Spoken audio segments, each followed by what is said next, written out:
Terima kasih Grace. Shalom semua Bapak Ibu yang dikasih oleh Tuhan. Saya percaya semua kita sehat, kuat, diberkati Tuhan, panjang umur, dan tetap bergembira walaupun dalam kondisi yang saat-saat seperti ini ya bergumul banget ya kita, karena mendengar kabar di sana sini ada Omikron ya. Tetapi saya percaya kita tetap dilindungi oleh Tuhan, kita tetap dijaga oleh Tuhan, dan saya percaya pintu-pintu berkat Tuhan selalu terbuka untuk saya dan saudara. Amin.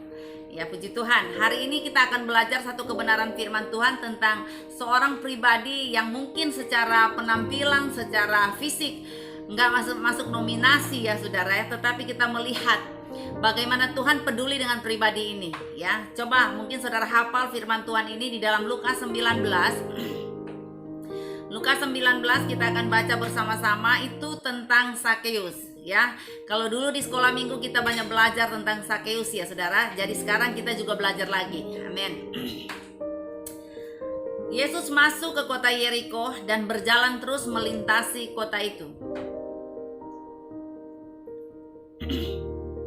Di situ ada seorang bernama Sakeus, kepala pemungut cukai, dan ia seorang yang kaya. Ia berusaha untuk melihat orang apakah Yesus itu, tetapi ia tidak berhasil karena orang banyak sebab badannya pendek. Maka berlarilah ia mendahului orang banyak, lalu memanjat pohon ara untuk melihat Yesus yang akan lewat di situ. Ketika Yesus sampai ke tempat itu, ia melihat ke atas dan berkata, "Sakeus, segeralah turun, sebab hari ini aku harus menumpang di rumahmu." Lalu Sakeus segera turun dan menerima Yesus dengan sukacita. Tetapi semua orang yang melihat hal itu bersungut-sungut, katanya, "Ia menumpang di rumah orang berdosa." Tetapi Sakeus berdiri dan berkata kepada Tuhan, "Tuhan, setengah dari milikku akan kuberikan kepada orang miskin, dan sekiranya ada sesuatu yang kuperas dari seseorang, akan kukembalikan 4 kali lipat." Kata Yesus kepadanya, "Hari ini telah terjadi keselamatan kepada rumah ini, karena orang ini pun anak Abraham. Sebab anak manusia datang untuk mencari dan menyelamatkan yang hilang." Puji Tuhan. Yang kita tahu bahwa Sakeus ini adalah seorang pemungut cukai, dan dia sangat dibenci oleh yang sebangsanya, karena benar-benar Sakeus ini sangat cinta akan uang ya. Dia memungut pajak yang lebih tinggi dibanding dengan nilai yang sudah ditentukan oleh pemerintahan Romawi. Yang kita tahu mungkin contoh begini. Pemerintah Romawi misalnya kasih kepercayaan kepada Sakeus misalnya 100.000. Dia naikkan 4 kali lipat bisa saudara, karena itu sudah menjadi otoritasnya, sesuka-sukanya dia. Makanya saudara, luar dalam kehidupan Sakeus ini sangat dibenci oleh orang-orang sebangsanya pada waktu itu. Tetapi saya melihat ini satu pribadi yang sangat luar biasa, sangat spesial, karena ada sesuatu yang kita lihat ketika ternyata ada perjumpaan secara pribadi dengan Tuhan, ternyata pola pikirnya bisa dirubah oleh Tuhan. Makanya kita kalau ikut Tuhan saudara ya, ketika kita mengalami perjumpaan secara pribadi, maka tentunya kita akan ada perubahan-perubahan hidup hasil dari pertobatan kita di hadapan Tuhan. Kalau kita lihat Sakeus itu ya, dia seorang yang kaya. Dikatakan ayat yang kedua, dia seorang yang kaya. Ia berusaha untuk melihat orang apakah Yesus itu, tetapi ia tidak berhasil karena orang banyak sebab badannya pendek. Nah, kita lihat bahwa dia seorang kaya ya, dan dia kepingin sekali melihat Tuhan Yesus. Dia penasaran kepingin lihat Tuhan Yesus, tetapi sayang sekali badannya pendek ya. Nah, saya ingin katakan bahwa kondisi fisik kita tidak akan mempengaruhi kita untuk datang kepada Tuhan ya. Karena saya percaya bahwa Tuhan tidak pernah memandang bulu, tetapi Tuhan melihat hati ya. Makanya saya bilang khotbah kemarin, seperti halnya pemilihan Raja Israel. 8 orang anaknya Isai, yang 7 sudah dipromosikan, yang 1 belum ya. Bahkan Samuel bilang, "Ke-7 anak ini tidak dipilih." Dan dia tanya kepada Isai, "Masih ada anak yang lain?"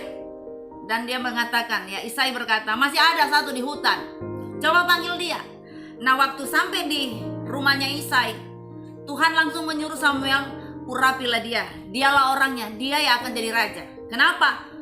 Secara fisik mungkin tidak memungkinkan, tetapi Tuhan selalu melihat hati. Tuhan tidak pernah tertarik dengan penampilan saudara, dengan casing saudara. Kalau mungkin Tuhan melihat penampilan, mungkin saya dan saudara nggak masuk nominasi, saudara. Apalagi kalau yang badannya di bawah 150, wah mungkin nggak bisa masuk hitungan, saudara ya. Apalagi kalau saudara mau masuk pramugari, masuk pramugari mungkin 165 ke atas. Jadi ukurannya Ibu Juliati Teja nggak masuk hitungan. Ibu Siska apalagi nggak masuk hitungan, ya. Ibu Yeni Irawati nggak masuk juga. Kenapa? 165 ke atas, ya. Jadi ternyata bersyukur kepada Tuhan karena orang dunia melihat penampilan, tapi Tuhan melihat apa yang di hati. Amin. Makanya hari ini betapa spesial kita karena ternyata kondisi fisik kita tidak mempengaruhi Tuhan melihat keberadaan saudara.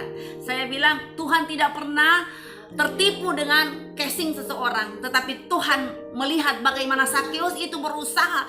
Keramaian orang itu, saudara ya, dia berusaha untuk mencari Yesus. Dia berusaha untuk benar-benar bertemu dengan Tuhan. Nah ini saya bilang kalau orang sudah dijamah Tuhan, apapun ya, dia akan berusaha untuk bisa sampai kepada tujuan. Ya saya percaya malam hari ini walaupun Zoom kita berubah, ya, link kita berubah, ya, tapi malam hari ini ada 77 orang yang masuk. Berarti ini spesial mencari Tuhan walaupun sempat kebingungan tadi. Saya juga kebingungan untuk menjawab SMS, saudara ya. Tetapi 77 orang ini spesial di mata Tuhan karena saya bilang tadi 10 menit sebelum Zoom ini mulai sudah kacau balau. Tetapi saya percaya kitalah orang yang dipilih oleh Tuhan sehingga bisa dengar firman Tuhan walaupun ada kekacauan tadi ya. Luar biasa. Makanya bersyukur kepada Tuhan karena ternyata Tuhan itu melihat hati. Saya percaya di dalam perjalanan kehidupan kita ini ya saudara, banyak sekali yang kita alami benar-benar seringkali membuat kita hancur, tertekan hatinya. Dan kadang-kala kalau Tuhan proses hati kita memang benar-benar dia bawa kita sampai kepada titik nol, ya. Walaupun kita sudah berdoa, kita kadang-kala sudah berpuasa, tapi kenapa tidak ada jawaban? Hati kita rasanya waduh diperas sama Tuhan, ya. Tapi saya mau katakan bahwa di balik semuanya itu Tuhan tahu waktu yang tepat untuk bisa membuat hati kita bersuka cita karena ada pertolongan Tuhan yang sangat luar biasa yang Tuhan kerjakan tepat pada waktunya. Karena Tuhan selalu bermain waktu. Hari ini Anda menangis tapi besok Anda pasti bersuka cita. Ya, saya sudah pernah bersaksi kepada saudara. Saya sampai bilang, Tuhan kurang apa saya tidak berdoa, apa saya tidak pernah berpuasa sampai Tuhan izinkan saya itu harus menghadapi ujian di mana saya divonis dokter sakit jantung dan harus operasi, saudara. Saya sampai bilang, Tuhan bagaimana ya waktu saya itu sudah di meja operasi, waktu saya sudah digiring jam 5 pagi itu di Malaysia ya. Kalau di Singapura saya masih agak tenang karena dia bilang saya kasih waktu ibu 2 minggu ya. Tetapi karena nilai rupiah cukup banyak saudara di Singapura, jadi saya pindah ke Malaysia. Dan di sana saudara waktu saya baru mau periksa gitu, dokter bilang ini harus segera dioperasi karena ini membahayakan katanya gitu. Akhirnya saya pasrah. Saudara waktu saya sedang menunggu mau operasi. Wah hati saya itu waduh, pokoknya saya bilang ada kadangkala saya punya hati di titik nol, saudara. Sepertinya saya menghadapi realita tiada harap.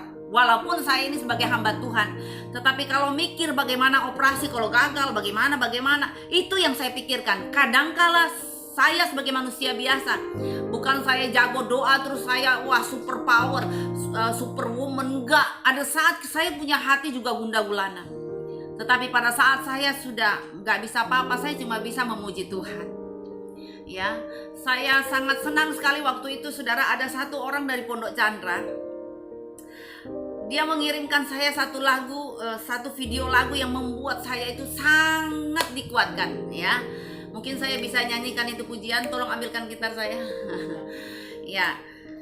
Pujian itu sangat membuat saya itu terberkati, termotivasi karena Wah, benar-benar ini pujian ini datang tepat pada waktunya, karena ada orang dari Pondok Chandra yang bicara kepada saya, "Ibu, nyanyikan pujian ini." Wah, luar biasa saudara ya. Ini pujiannya ya. Saat ku dalam kesesakan, yang ku harap hanya Kau Tuhan. Saat badai hidup menerpa, masih ada Tuhan bagiku. Saat semua jalan tertutup, tiada yang sanggup menolong. Saat air mata tercurah, masih ada Tuhan bagiku. Penolongku hanyalah dirimu, penghiburku hanya Engkau Bapakku, selalu menyertai hidupku. Kau Bapakku yang setia, penolongku hanyalah dirimu, penghiburku hanya Engkau Bapakku, selalu menyertai hidupku. Kau Bapakku yang setia, Kau Bapakku yang setia. Terima kasih Tuhan. Saudara, inilah pujian yang memberikan saya kekuatan, membuat saya itu terinspirasi, saya semangat lagi. Walaupun badai menerpa, walaupun air mata tercurah, saya yakin masih ada pertolongan dalam nama Yesus. Jadi saudara, waktu jam 5 pagi saya digiring ke ruang operasi. Tinggal beberapa menit lagi mau dioperasi saudara. Inilah yang saya bilang, mujizat datang sepersekian menit dan detik. Ya. Ketika dokter anestesi sudah datang, ada juga tim dokter, ada 3 tim dokter datang. Tinggal menunggu dokter jantung yang akan operasi saya. Tiba-tiba saudara, Pak dokter yang akan operasi datang, dia periksa rekaman jantung saya sepanjang malam. Dia lihat di komputer saudara. Tahu-tahu saya masih dengar karena saya belum dibius ya. Dokter ini bilang nggak jadi operasi karena semua bisa berubah total ya. Dia sendiri terheran-heran, dia bilang gini, "Loh, kemarin kok sudah 80%, ini kok bisa berubah total?" Wah, dia langsung bilang ke saya, ini miracle saudara ya. Wah, ini mujizat Tuhan yang luar biasa. Dan dia mengatakan kepada saya, "Ibu balik 3 bulan lagi." Sampai hari ini saya nggak pernah balik saudara, karena saya aminkan saya sudah sembuh dan dipulihkan oleh Tuhan. Maka ternyata saudara bahwa di sini memberikan saya satu kesadaran bahwa ada kalanya kita harus hadapi masalah, bukan hindari masalah. Ada saat kita harus merasakan, bukan sekedar dengar kesaksian orang. Saudara, bagaimana mungkin kita ini bisa mengatakan kepada orang sakit, yakin aja mujizat pasti terjadi. Anda tidak pernah alami ya. Saat Anda di ICU ya, saya berada di ruang operasi, saya bisa merasakan detak jantung saya itu makin cepat berjalan gitu saudara. Akhirnya ketika saya berhadapan dengan orang sakit, saya tahu persis bagaimana detik-detik sebelum dioperasi itu kayak apa ya. Dan saya sangat bersyukur kepada Tuhan karena saya bisa merasakan. Akhirnya ketika saya menghadapi orang sakit, saya cuma bilang, "Tuhan dahsyat, Tuhan luar biasa, saya pernah alami ya." Jadi saudara, kalau sekarang ini saudara mengalami pergumulan, mengalami sakit yang belum disembuhkan, bukan Allah tidak sanggup menolong saudara, bukan Allah gagal menepati janji, tetapi saudara harus alami dulu bagaimana diproses oleh Tuhan, tetapi diproses untuk dimuliakan ya. Saya yakin semua di sini juga ada yang beberapa di sini yang kena virus corona, saudara ya. Kalau Anda hari ini ada perpanjangan umur, itu anugerah Tuhan.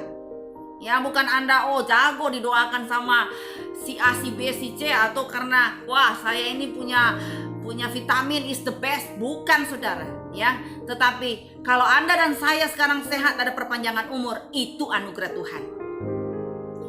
Makanya coba lihat bagaimana Sakeus ya, ketika dia ada pertobatan, benar-benar dia itu rindu untuk bertemu dengan Tuhan. Sekalipun kondisi fisiknya itu pendek, tetapi saya bilang orang pendek juga pinter loh ya.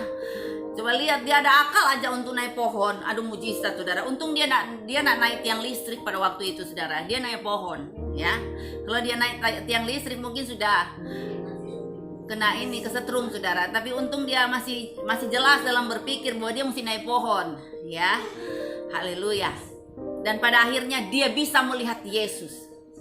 Saya mau katakan, walaupun dia tidak naik pohon, sebenarnya Tuhan tahu, karena Tuhan Maha tahu, saudara ya. Tetapi Tuhan melihat bagaimana dia punya inisiatif yang luar biasa untuk melihat Yesus. Akhirnya setelah dia lihat, wah itu Tuhan Yesus. Ya, Tuhan Yesus akhirnya noleh ke dia. Dan Tuhan Yesus bilang, Sakeus turun, aku mau menumpang di rumahmu. Waduh, haleluya. Seandainya Bapak Presiden ya mau nginap di rumahnya Pak Tan Bing An dan Pak Tan Henry dan juga Pak Rianto, wah langsung viral loh, saudara. Haleluya ya. Pasti Pak Rianto langsung foto-foto selfie sama Pak Jokowi. Haleluya. Wah, langsung bangga dong. Karena apa? Wah, ini spesial banget loh, saudara. Kok ada Pak Presiden mau menumpang di rumahku? Wah, ini luar biasa ya. Jadi sebenarnya saya katakan bahwa walaupun secara fisik kita tidak melihat Yesus ya, tetapi dia itu ada di hati kita semuanya ya. Saya teramat sangat yakin, saudara, bahwa Tuhan Yesus sekarang ada di rumah kita masing-masing. Amin. Bukan hanya di rumahnya Pak Abraham Daniel, bukan hanya ada di rumahnya Pak Rianto, Pak Tan Henry, Pak Tan Bing An, tapi Tuhan Yesus ada di rumah kita masing-masing. Amin. Ya. Jadi saudara bersyukur kepada Tuhan jika Tuhan ada di rumah kita, saudara ya. Jika Tuhan selalu ada beserta dengan kita, apa sih yang tidak bisa dibuat oleh Tuhan? Saya yakin mujizat Tuhan terjadi walaupun di masa pandemi seperti ini, walaupun kondisi susah. Tetapi kalau Yesus ada di dalam rumah kita, kita tidak perlu takut bahaya. Gimana Pak Ronald Saputra? Tuhan tetap ada. Walaupun ada goncangan datang, walaupun ada badai datang, ingat di rumah kita ada Tuhan Yesus ya. Makanya Tuhan Yesus itu jangan kasih di pagar, saudara ya. Masuk ke dalam ya, ke dalam hati kita ya. Banyak kali kita cuma tempatkan Yesus jadi satpam. Tuhan jaga ya, malam ini saya mau tidur.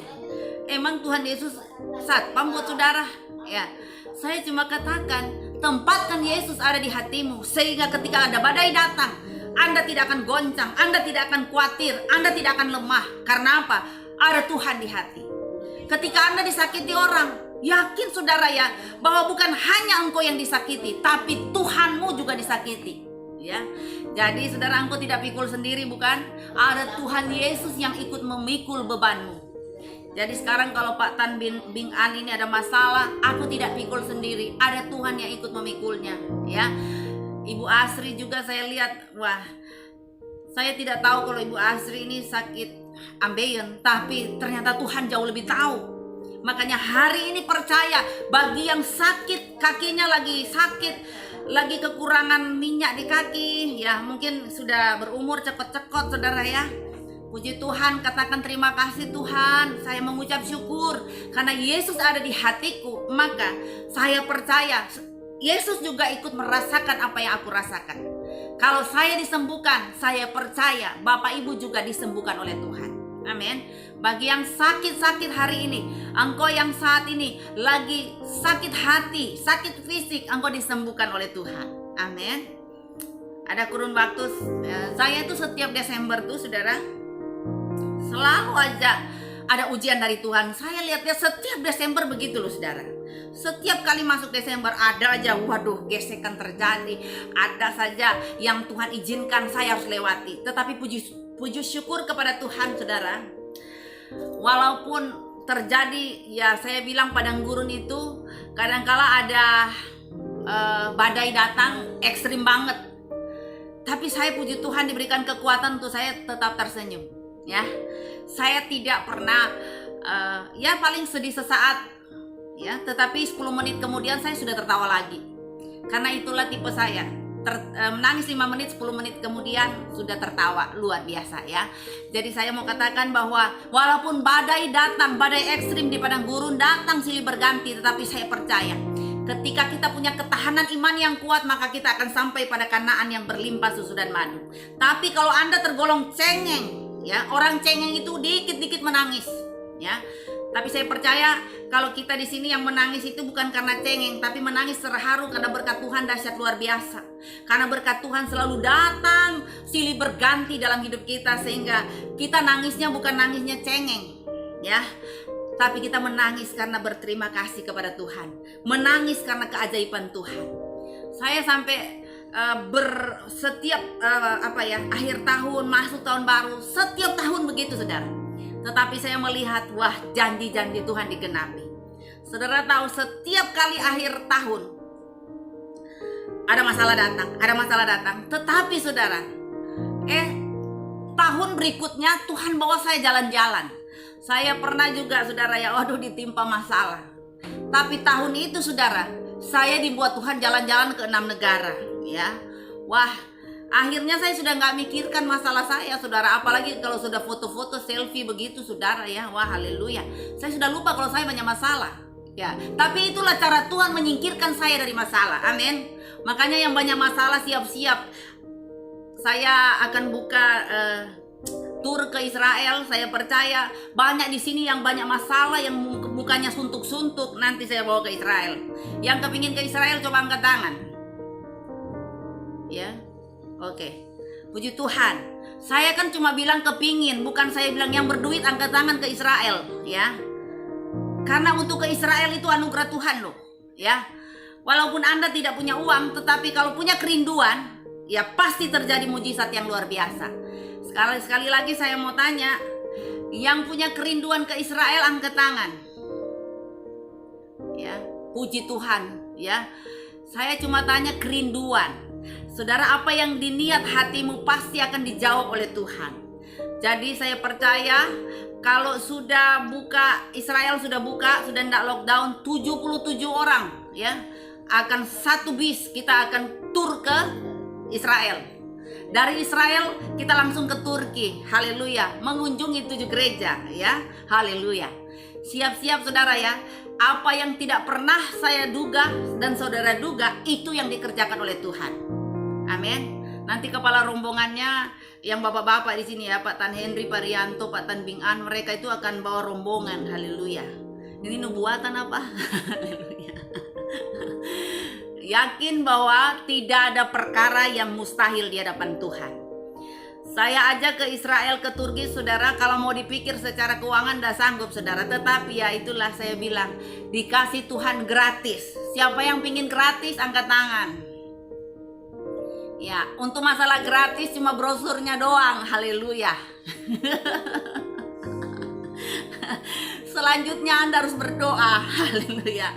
Saya akan kasih saudara brosur gratis, tetapi selanjutnya Anda harus bertindak, berdoa di hadapan Tuhan, bekerja supaya saudara mendapatkan apa yang saudara rindukan. Amin. Ya, saya percaya yang sudah angkat tangan malam hari ini berarti Anda punya kerinduan. Dan kerinduanmu entah besok, lusa, tahun depan, 2 tahun depan, semua itu di dalam rencana Tuhan. Dan dalam rencana Tuhan semua akan digenapi satu persatu. Amin. Saya percaya Tuhan sudah hafal nih muka-muka nih. Yang sudah buka layar Tuhan sudah hafal nih. Wah, saya lihat Ibu Yeni Irawati ini sudah kebelet sama Ibu Dewi Kristanti, ya. Sudah kebelet untuk pergi. Ya, nih Ibu Meli juga saya lihat. Ibu Leticia, wah, sudah kebelet mau ke Israel. Ibu Moren, aduh, haleluya. Ibu Asri juga giliran ke Israel langsung Ibu Asri buka ini nih video, haleluya. Iya, saya lihat juga Pak Abraham Daniel kayaknya sudah sudah kepingin sekali karena sudah suntuk kali ya selama pandemi. Jadi Pak Abraham Daniel sekarang kepinginnya langsung ke Israel saja. Mudah-mudahan doanya tidak langsung ke surga nih. Ya, puji Tuhan ya Pak Abraham Daniel. Amin. Pak Ronald sudah siap ke Israel? Oh, sudah siap sekali. Siap banget atau siap sekali? Siap banget ya. Tuhan memberkati kerinduan dari Pak Ronald. Ibu Eli Suprapto punya kerinduan? Punya dong ya. Ibu Luki juga ya punya kerinduan ya. Ibu Francisca, wah sudah rindu semua nih karena sudah bosan di rumah ya. Dan saya percaya yang sudah bosan, yang sudah suntuk, ya siap-siap Tuhan akan memberkati lumbung-lumbung saudara. Karena Tuhan katakan di atas tempat tidur pun ya Tuhan menyediakan berkat buat saudara ya. Kita bagaikan orang yang sedang bermimpi ya. Saudara akan melihat kejutan-kejutan spesial dari Tuhan. Karena saya juga pernah mengalami berkat-berkat spesial tak terduga adanya. Wah, ketika saya diuji oleh Tuhan, pernah saya diuji oleh Tuhan, saya sudah kampanye di mana-mana, ayo ke Israel, ayo ke Israel. Giliran saudara 2 minggu sebelum berangkat ke Israel, Tuhan bilang gini, hambaku, engkau tidak boleh berangkat ke Israel. Waduh, hampir pingsan saya saudara. Saya bilang, hah? Saya sudah kampanye di mana-mana, ya. Kenapa saya nggak pergi? Rasanya saya yang teriak-teriak joyo-boyo, joyo-boyo. Saya sendiri nggak berangkat. Aduh, haleluya. Saya kaget setengah mati saudara. Saya itu doa lagi jam 6 pagi, lagi doa di sebelah tempat tidur. Jadi saya alas karpet, terus saya lagi berlutut saudara. Tahu-tahu Tuhan bilang, hambaku, engkau tidak boleh berangkat ke Israel. Hah? Loh, saya bilang ini semua sudah 45 orang yang ikut loh Tuhan. Masa aku yang kampanye, aku yang nggak bisa ikut? Wah. Tapi satu Tuhan bilang, dengan engkau tidak berangkat berarti itu tanda kesetiaanmu. Waduh, akhirnya saya bilang, gini Tuhan, kalau memang saya tidak berangkat, Tuhan sendiri akan berbicara kepada orang-orang itu. Dan Tuhan sendiri yang memberikan pengertian kepada mereka. Saudara yang dikasih oleh Tuhan, ya puji Tuhan ya, 45 orang yang ikut, 44 orang termasuk travelnya bisa paham. Tapi ada satu ibu pengacara di Jakarta, dia ngamuk-ngamuk, dia bilang gini, Bu, aku ikut travel ini, aku ikut mau ke Israel karena lihat ibu, aku pingin sama-sama ibu, tapi ibu kok malah ibu teriak-teriak, ibu yang gak ikut. Aduh, haleluya. Nah, tapi saya coba menyentuh hatinya, saya bilang, Bu, begini loh Bu, ya saya bujuk dia. Akhirnya dia bilang, ya wes gak apa-apa deh, aku tetap berangkat. Tadinya mau batal, tapi dia bilang, ya wes gak apa-apa, aku berangkat. Saudara, setelah 15 menit atau mungkin setengah jam saya hubungi orang-orang saudara. Duh, rasanya kudu kesel aja saudara ya. Tetapi saya mengucap syukur, pagi itu Tuhan mengobati saya dengan ada satu telepon dari Singapura. Telepon ini saudara benar-benar mengejutkan saya. Karena orang ini sudah 1 tahun lebih tidak ada komunikasi dengan saya. Tahu-tahu dia bilang begini, Ibu Hesti, apa kabar? Saya jawabnya dahsyat luar biasa, padahal hati saya nggak seperti itu loh saudara. Mulut saya bilang dahsyat luar biasa, tapi hati saya nggak seperti itu. Tahu-tahu dia bilang gini, Bu Hesti, hendaklah Ibu Hesti berjalan dengan iman. Terus dia lagi bilang gini, Ibu ingat Abraham? Saya bilang, lah ingatlah ya. Ibu ingat Yusuf? Ya ingatlah, masa aku pengkhotbah nggak ingat Abraham, Yusuf sering aku khotbahkan? Wah, terus saya bilang ini jemaat kok khotbahin pendeta ya, kok kebalik ya. Haleluya. Tapi saya tongkrongin aja, saya punya telinga. Emang maksudnya apa sih Bu? Tahu-tahu dia bilang, Ibu hendaklah Ibu berjalan dengan iman. Ya. Oh ya. Wah, pokoknya dia kasih aku firman-firman, dia kasih aku tentang peristiwa-peristiwa Abraham dan Yusuf, saudara. Ya akhirnya saya bilang, ya terima kasih untuk firmannya. Tahu-tahu di akhir pembicaraan itu dia bilang gini, Ibu tahu, saya ini pagi ya disuruh Tuhan memang untuk telepon Ibu. Kenapa? Perusahaanku lagi kacau, perusahaanku lagi banyak masalah. Tapi saya disuruh Tuhan untuk memberkati Ibu. Hah? Terus dia bilang, iya Bu, walaupun perusahaan saya lagi goncang, tapi saya disuruh telepon. Dan saya ingin memberkati Ibu Hesti pagi ini 100 juta. Hah? Waduh saudara, saya kaget. Saya bilang, apakah ini mimpi? Dia bilang gini, enggak mimpi Bu. Ya, ibu dengar suara saya kan? Saya dengar. Hampir pingsan saudara ya. Saya dibilang pagi itu, ibu saya ingin memberkati ibu. Tolong nomor rekeningnya. Saya dikasih nominal 100 juta untuk memberkati ibu pagi ini. Aduh haleluya. Ajaib, sungguh ajaib saudara ya. Saya akhirnya cuma bisa menangis di hadirat Tuhan. Saya bilang ternyata ya Tuhan kalau uji kita, selalu aja Tuhan yang balut hati kita. Jadi ternyata saudara ya, di balik setiap ujian Tuhan tersedia berkat Tuhan yang luar biasa. Siapa yang kepingin 100 juta coba angkat tangan. Aduh Ibu Francisca, aduh Ibu Leticia, haleluya. Saya lihat lagi Pak Sunjaya cuma kul-kul, ketawa kul-kul, haleluya. Pak Kamajaya juga ya, haleluya. Pingin 100 juta ya Pak, haleluya. Tidak ada yang mustahil ya. Tolong nomor rekeningnya. Ya, wah Ibu Herlina Liman juga, wah kepingin ya. Hari gini saudara ya, 2 tahun corona ada yang telepon, Bu Dewi, saya tergerak untuk memberikan 100 juta. Ibu Santi, saya digerakkan Tuhan, Tuhan bicara, saya harus transfer Ibu. Wah, saya cuma punya 2 keyakinan. Ibu, wah luar biasa semangat atau semaput gitu loh saudara. Karena apa? Kaget. Ya, jadi saudara, saya aja waktu itu waduh semangat sekali. Untung-untung gak semaput. Untung-untung saya punya jantung tuh gak ada masalah waktu dengar ada 100 juta. Aduh haleluya. Tetapi itulah berkat anak soleha saudara ya. Kalau mana kita setia, kalau mana kita taat. Untuk taat sakit loh saudara. Tetapi disitulah saya melihat berkat-berkat spesial Tuhan kerjakan dalam hidup saya dan saudara. Ya, siapa tahu di sini ada yang tergerak. Ya, aduh saya ingat Poppy loh. Ya, wah saya ingin memberkati dia ke Turki. Sakno mukanya loh, rasanya suntuk tiap hari. Kayaknya dia butuh ke Turki dah. Ya, saya percaya nanti bosnya akan tergerak untuk membawa dia ke Turki. Haleluya. Ya, tidak ada yang mustahil ya. Jadi saudara taat saja, cari Tuhan supaya kita akan hidup. Ya, terkadang Tuhan uji hati kita memang menyakitkan. Tapi saudara tahu, saya justru di Desember barusan ini ada terjadi goncangan, tapi Tuhan suruh diam. Ya, saya cuma pilih diam saja. Tahu-tahu saudara ya, awal Januari saya dapat undangan resmi dari luar negeri. Ibu berangkat ya. Waduh, saya bilang luar biasa. Ya, ini obat buat saya ya. Saya belum kasih tahu berangkat kemana, tetapi saya kaget undangan resmi. Wah, luar biasa. Apa yang tidak pernah dipikirkan itu yang dikerjakan oleh Tuhan. Makanya siap-siap bagi yang sudah banyak mengalami goncangan, siap-siap Anda akan dibawa Tuhan tamasyah ya. Tamasyah rohani bersama dengan Tuhan ya. Yang kedua, saya lihat ketika ada perjumpaan secara pribadi dengan Tuhan, ketika Tuhan Yesus bilang, "Sakeus, aku mau numpang di rumahmu."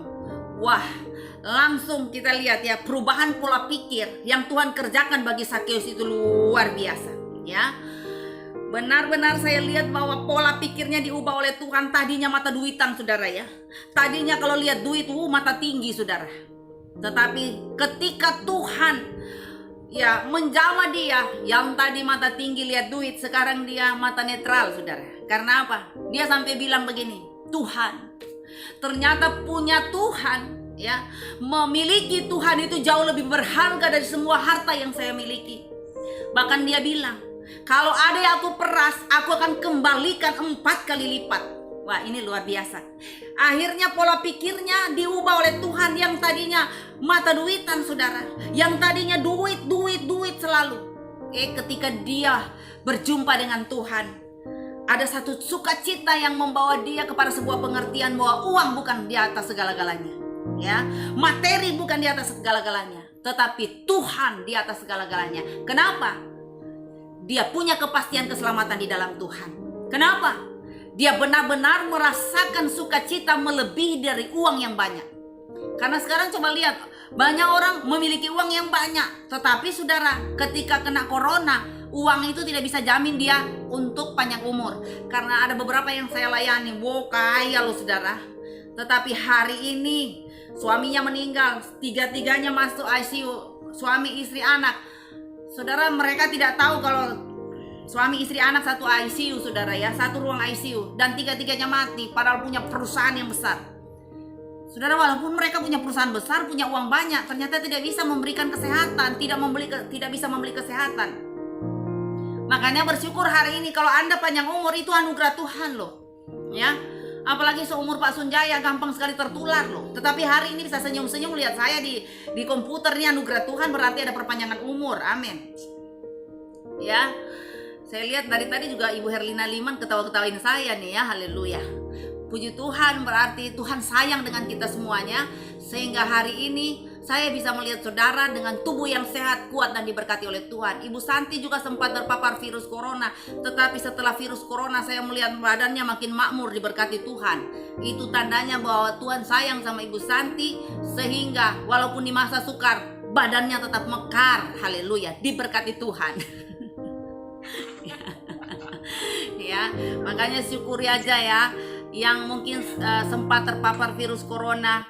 Ya, Ibu Ingelawati juga sempat, ya Ibu Eli. Aduh, hari ini saya bilang anugerah Tuhan.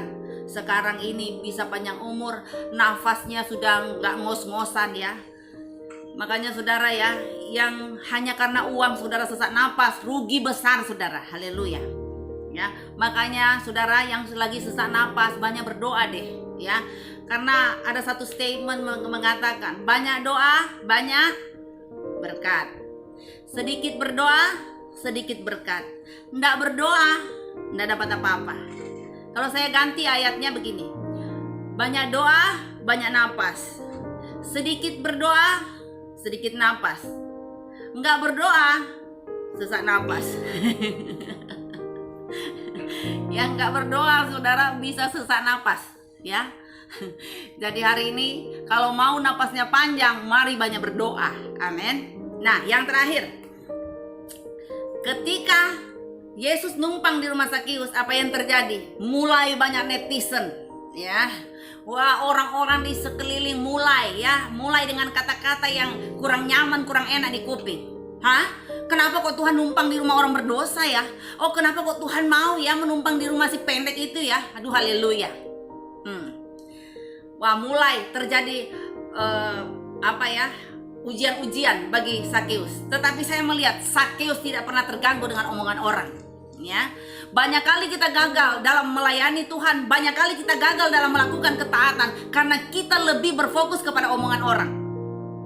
Saudara, jangan pernah terganggu dengan omongan orang. Lihat Tuhan saja. Karena kalau kita terganggu dengan omongan orang, kok Tuhan mau numpang di rumahnya Ibu Julia Ibu Julia Teja, lah nggak salah nih Tuhan ya. Tetapi saya mau katakan, biarin orang bicara, tetapi saya mau fokus kepada Tuhan ya. Karena memang sekarang ini iblis pakai orang-orang tertentu untuk menghancurkan kita. Bahkan iblis pakai orang-orang terdekat kita loh. Iblis pakai kakak-kakak kita, iblis pakai ipar-ipar kita, iblis pakai suami kita sendiri, istri kita, kadangkala anak kita. Iblis pakai untuk menghancurkan hati kita, ketaatan kita di hadapan Tuhan ya.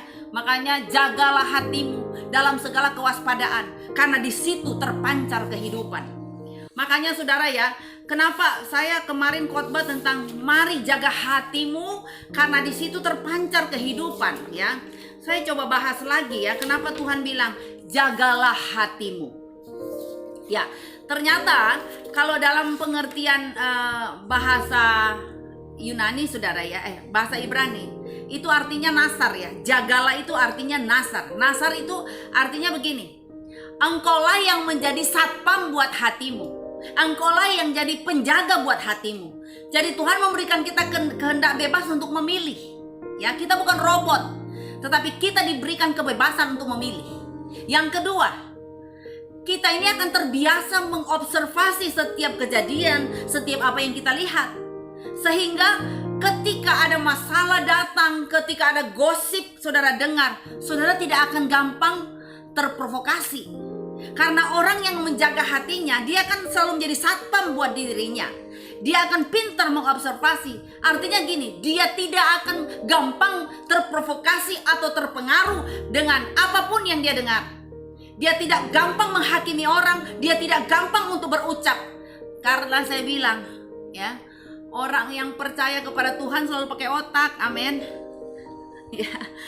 Selalu menggunakan otak atau akal sehatnya untuk mencerna. Ini benar apa enggak? Ini sesuai dengan keadaan enggak? Ada banyak orang, dia enggak di situ, dia tidak tahu masalah, tetapi dia cepat berespon. Ya, ini yang paling membahayakan. Dia tidak tahu kenyataan yang sesungguhnya, dia pintar sekali berespon, menghubung-hubungkan satu dengan yang lain. Akhirnya saudara, dia lebih parah, dia lebih banyak dosanya. Karena apa? Udah nggak tahu apa-apa, menghakimi orang, menghancurkan orang. Makanya saya bilang orang-orang seperti ini harus saudara jauhi, karena itu bisa merusak hati dan pikiranmu, bisa merusak akan kehidupanmu. Sehingga saya mau katakan, makanya Tuhan bilang jangan pernah terpengaruh dengan apa yang di sekelilingmu, jangan pernah terpengaruh dengan omongan orang, tapi mari cari Tuhan supaya kita akan hidup. Amin. Amin Bapak Ibu. Ya. Jadi belajar saudara hari-hari ini pinter observasi, ya, supaya saudara tidak akan gampang dikacaukan oleh apapun juga. Jangan hanya saudara jaga penampilan luar biasa, jambul tinggi, mata cetar membahana, bulu matanya wah heboh, ya. Anda pintar jaga mobil saudara, kebret sedikit emosi tinggi, ya. Banyak kali yang bapak-bapak ini saya percaya, Pak Tan Henry, Pak Rudi, Pak Abraham, kebret sedikit mobilnya, sabar, haleluya. Tuhan sanggup menggantikan dari yang tidak ada menjadi ada, haleluya. Karena para laki-laki, aduh kebret sedikit rasanya emosi tinggi, haleluya. Ya, saya percaya Pak Rudi sudah diubahkan oleh Tuhan, Pak Tan Henry sudah diubahkan Tuhan, Pak Abraham Daniel sudah diubahkan Tuhan. Jika mobil kebret sedikit, puji Tuhan, Tuhan akan ganti lebih lagi, ya. Atau Tuhan akan bret lebih lagi supaya hatimu tidak terfokus kepada mobil saudara, amin. Tidak terfokus kepada harta saudara. Karena saya melihat, ya, karena saya di sini ada 4 laki-laki, haleluya, ya. Semua laki-laki paling fokus dengan komputernya, dengan HP-nya, dengan kendaraannya. Wah, kalau itu digoncang saudara, laki-laki memang, haleluya. Apalagi kalau laki-laki sudah di depan laptop, aduh haleluya. Saya buka rahasia ini, ya. Laki-laki kalau di depan laptop 10 menit dia masih fokus dengan orang di sekelilingnya. 10 menit kemudian istri tanya, "Pak, ada lihat ini enggak?" Dia tidak akan dengar saudara, karena memang mata laki-laki itu tajam ke depan. Dia selalu fokus ke depan, haleluya. Bahkan kelebihan mata laki-laki, dia bisa melihat dalam kegelapan. Oh haleluya. Amin Pak Tan Henry, Pak Abraham Daniel. Karena sejarah membuktikan, dan dari segi biologi saya baca bahwa laki-laki lebih tajam dalam penglihatan, bahkan dalam kegelapan mereka bisa lihat. Ya, haleluya. Makanya laki-laki, haleluya, dalam kegelapan mereka bisa lihat, ajaib sungguh saudara. Bahkan kalau ada cewek lihat, mereka tajam sekali melihat, ya. Karena laki-laki banyak kali jatuhnya di mata. Makanya laki-laki kalau lihat cewek cantik, dari mata turun ke hati, haleluya. Tapi saya percaya di sini semua sudah diubahkan oleh Tuhan. Makanya Ayub bilang, Tuhan, silakan teliti dengan neraca, ya. Apakah mataku ini suka melihat anak gadis? Karena aku tahu aku sudah bersuami. Gak mungkin lah mataku melihat anak gadis di sekelilingku, karena aku tahu aku sudah punya anak dan punya istri. Ya, saudara bisa baca itu di dalam Ayub pasal 31 ayat 1 sampai dengan ayat 7. Sampai Ayub bilang, tolong Tuhan teliti semua keberadaanku. Apakah mataku ini melihat anak gadis?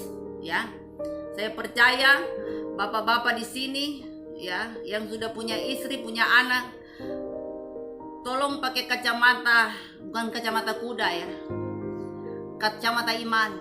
Biarpun ada yang lewat di depan mata, selalu berdoa, Tuhan jaga hatiku. Bukan, Tuhan tidak pernah menjaga hati saudara, karena Tuhan selalu memberikan kehendak bebas buat saudara memilih. Tapi saudara harus memutuskan, Tuhan, walaupun ada di depan mataku yang lewat itu bajunya belum dijahit, tetapi saya tidak akan pernah terpengaruh. Amin. Ya. Wah, ibu-ibu rasanya bilang yes Tuhan berkati Bu Esti karena ini tepat sekali buat suamiku. Aduh ajaib, bukan gitu ya kiranya. Yang nyindir suami pakai khotbah, enggak. Ya, haleluya. Tetapi kita berdoa supaya mata para suami kita dikuduskan oleh Tuhan, sehingga mereka akan melihat hal-hal yang ajaib bersama dengan Tuhan. Bukan melihat yang lewat bajunya robek, belum selesai dijahit, bukan. Tetapi mereka akan melihat hal-hal yang besar bersama dengan Tuhan. Bukan begitu Pak Tan Henry? Haleluya. Ya, bukan begitu Pak Sunjaya. Ya, bukan begitu Pak Opa Kamajaya. Haleluya. Ya. Ya, jadi saudara, kalau pria ini saya bilang mereka tuh hebat sekali ya kalau melihat. Sementara kalau wanita, katanya wanita tuh dia punya mata itu gini. Saya mesti ngomong ini ya. Katanya mata wanita itu walaupun dia menghadap laptop, tetapi dia itu punya kekuatan 180 derajat, bisa melihat ke kanan ke kiri di sekelilingnya. Jadi walaupun dia lagi melihat laptop, ya kalau Anda butuh barang atau butuh sesuatu, dia tanpa menoleh ke saudara, dia bisa lihat, oh gelas di sini, kompor di sini. Ya, itulah kelebihan wanita. Ya, coba kalau saudara suruh cari barang kepada laki-laki, ya, tolong ambilkan. Mama punya HP di tempat tidur, pasti dia bilang nggak ada. Mana yang nggak ada? Karena dia cuma berfokus tajam ke depan. Padahal loh, ya, HP-nya sudah di sebelah dia, tapi dia nggak pernah kelihatan. Seringkali itulah yang membuat pertengkaran, perselisihan terjadi, karena kita kurang paham. Laki-laki kalau disuruh cari barang, nggak usah deh. Karena apa? Lebih menyakitkan. Karena pasti jawabannya nggak ada, sudah cari nggak ada. Padahal loh saudara, itu di sebelahnya dia, ya. Makanya saudara-saudara, ibu-ibu yang dikasih oleh Tuhan, daripada tengkar, lebih baik kalau Anda butuh barang di rumah, ambil sendiri wes, daripada Anda suruh suami bikin hati capek. Haleluya. Wah, bapak-bapak bilang, inilah jawaban Bu Esti, supaya istri saya nggak suruh saya. Haleluya. Ya, karena memang perkara-perkara kecil ini bisa membuat kita nih bertengkar di rumah. Dan iblis paling senang kalau kita tengkar. Kenapa? Kalau kita tengkar, berkat gak akan masuk. Karena firman Tuhan berkata begini, Tuhan akan perintahkan berkatnya dicurahkan di tengah keluarga yang rukun dan damai. Amin. Ini Ibu Nadia chatting bilang ini, lebih baik ambil sendiri daripada nama dosa, capek hati. Amin. Ibu Herlina Liman juga bilang ambil sendiri. Haleluya. Ya. Ibu Ekawati juga bilang, oh ini hebat lagi. Ibu Eka bilang wanita mata duitan, ya, yang dia lihat tuh duit. Haleluya. Puji Tuhan juga, ini terima kasih masukannya. Kalau pria lihat wanita, dari mata turun ke hati, ya. Tapi kalau wanita nggak usah lihat casing, lihat duitnya. Haleluya. Ajaib. Cuma intermezzo aja. Tetapi saya percaya hari ini, mari kita jaga hati kita, karena dari hati terpancar kehidupan. Kehidupan dalam bahasa Ibrani mengatakan begini, hai. Artinya kehidupan itu artinya ada kekuatan dan juga ada kesehatan. Jadi kalau saudara jago mengobservasi diri, mengobservasi setiap keadaan, saudara bisa jaga hatimu bagaikan satpam, maka Anda akan memiliki kekuatan, akan memiliki kesehatan. Amin. Tetapi sebaliknya, kalau Anda tidak pintar mengobservasi setiap kejadian, setiap situasi di sekelilingmu, maka yang terjadi apa? Anda akan sakit dan lemah. Ya, perhatikan ini baik-baik. Tidak salah firman Tuhan berkata, hati yang gembira itu obat yang paling manjur. Ya, tidak salah kalau firman Tuhan berkata, ketika kita punya semangat, maka itu yang membuat kita ini kuat menanggung penderitaan. Kalau hati kita dijaga, maka kita akan mengalami kekuatan dan kesehatan. Amin. Mari jaga hati dan mari berikan yang terbaik buat Tuhan. Saya rasa sekian firman Tuhan hari ini. Ya, Tuhan memberkati kita semuanya. Dan saya yakin Bapak Ibu akan diberkati Tuhan selalu. Apa saja menjadi kerinduan Bapak Ibu digenapi oleh Tuhan.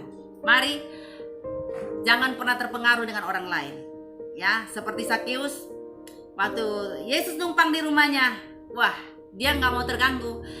Dia tetap aja melakukan maunya Tuhan. Dia tidak pernah terganggu dengan netizen, tetapi dia tetap jaga hatinya. Ya, walaupun kondisi fisik tidak memungkinkan, tetapi Yesus melihat hati. Walaupun kita ini rodo seperti saya pesek-pesek begini, tetapi saya dikasih Tuhan. Haleluya. Karena saya sangat spesial di mata Tuhan. Amin. Ya.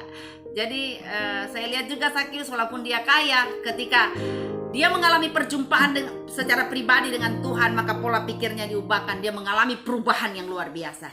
Jadi dia sudah tidak lagi tertuju kepada harta, tetapi dia merasa bahwa memiliki Yesus itu di atas segala-galanya. Tuhan memberkati kita. Ya, kita akan segera masuk dalam doa. Dan bagi Bapak Ibu yang rindu memberkati pelayanan Dorea Ministry, silakan saudara bisa berbagi lewat nomor rekening yang akan ditayangkan oleh Grace Felicia. Silakan. Ada Grace?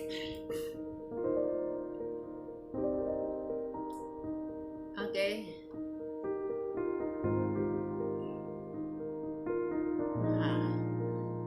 Ya, mungkin karena Ibu Inge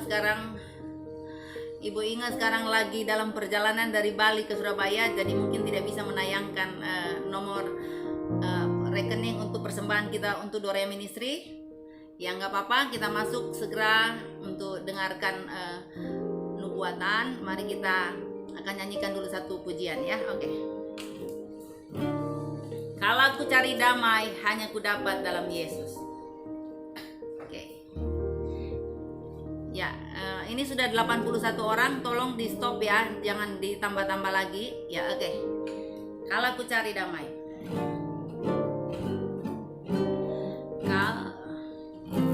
Kalau ku cari damai, hanya ku dapat dalam Yesus.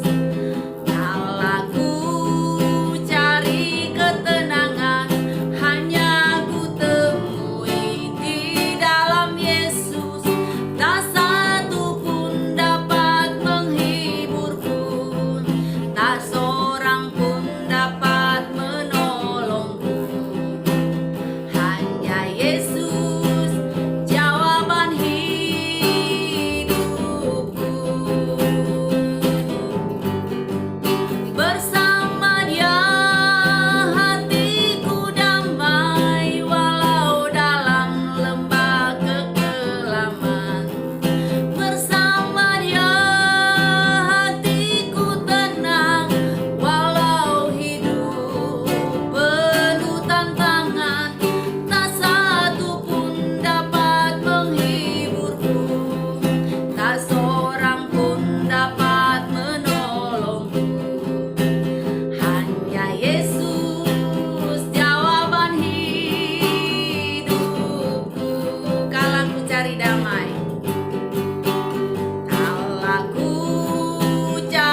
percaya Tuhan menjawab doa kami.